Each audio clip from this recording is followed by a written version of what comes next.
neurodiagnostic topics for students. EEGs are great at helping doctors diagnose patients. But have you ever wondered how the EEG was invented? Well, it all started with telepathy. You heard me right. Telepathy. In 1892, a young man got tired of studying astronomy and quit school. Instead, he joined the German cavalry. He loved horses, okay? One day while training, his horse tossed him into the air, throwing him in front of a horse-drawn cannon. It nearly crushed his skull, but stopped just in time. That same day, his sister, who was many miles away, got an overwhelming feeling that something terrible had happened to him. She sent a telegram to him right away to see if he was okay. The young man was stunned that she seemed to know the exact moment his life was in danger. It led him to wonder, was his brain somehow sending signals to his sister?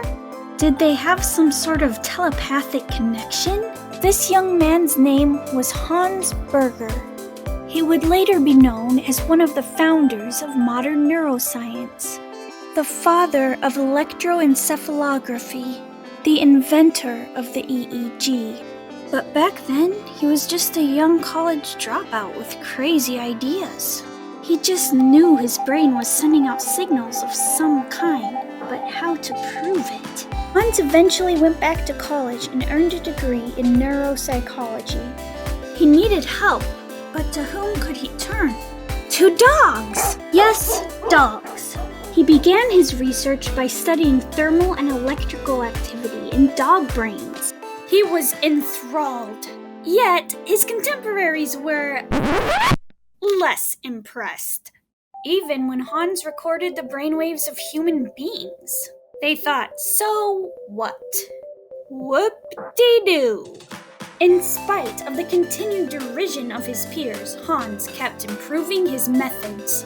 And in 1929, he discovered something amazing, a hallmark of EEG recordings. For the first time in history, he discovered alpha background waves emanating from the human brain. Amazingly, he found that when awake people closed their eyes, electrical alpha waves would emanate from the brain, only to mysteriously disappear again when their eyes opened.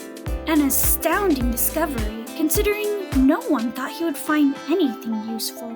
But there it was, a signal issuing from the human brain, just as though the brain were its own telegraph, like the one his sister messaged him with so long ago. Eventually, people began to see the use of this invention, how it could help diagnose neurological disorders such as epilepsy, how it could help researchers unlock the mysteries of the brain. People around the world are now able to use EEGs to seek treatment for brain pathologies. Doctors use them to see beyond the physical brain to what is happening inside, between the neurons. The very energy of the brain itself amplified and made tangible. And it's all thanks to Hans Berger.